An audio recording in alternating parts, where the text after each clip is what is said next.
இப்போ கஷ்டப்படுற நிலை, அது உன்னோட வாழ்க்கை முடிவு கிடையாது. அது உன்னோட வாழ்க்கை ஆரம்பம். பணம் உன்னை விட்டு தள்ளி ஓடுற மாரி தெரியுதா?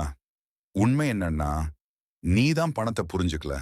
இந்த கதை முடியும்போது, நீ பணத்த தேட மாட்ட, பணம் தான் உன்னை தேடி வரும். ஒரு ஏழையின் காலை ராமு, ஒரு சின்ன கிராமத்துல, காலை 5 மணிக்கே எழுந்து, தேநீர் குடிச்சிட்டு, சைக்கிள் எடுத்து, நகரத்துக்கு வேலைக்கு போகிறவன், அவன் கையில இருக்கிற சொத்து, ஒரு சைக்கிள், ஒரு பழைய செருப்பு, மனசு நெறைய கனவு. ஆனா வாழ்க்கை, கடன், அவமானம், தினசரி போராட்டம். ஒரு நாள் அவனோட மகன் கேட்டான், அப்பா, நாம ஏன் எல்லார போல நல்ல வீட்ல இருக்க மாட்டோம்? அந்த கேள்வி ராமுவோட மனச கிழிச்சது. பணக்காரனும் ஏழையும் அதே நகரத்துல. அரவிந்த் ஒரு பெரிய வியாபாரி. அவன் காலை 9 மணிக்கு எழுந்தாலும் அவனுக்காக பணம் வேலை செய்யறது. ராமு உழைக்கிறான். அரவிந்த் யோசிக்கிறான்.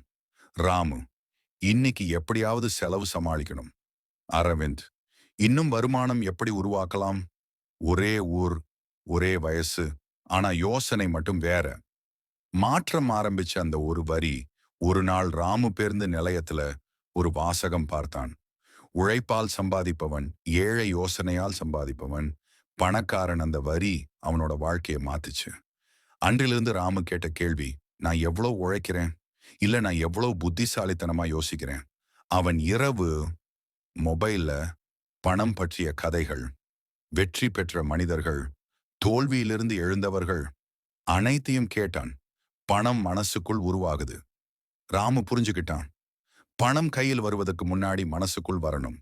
அவன் செய்த 3 மாற்றங்கள்.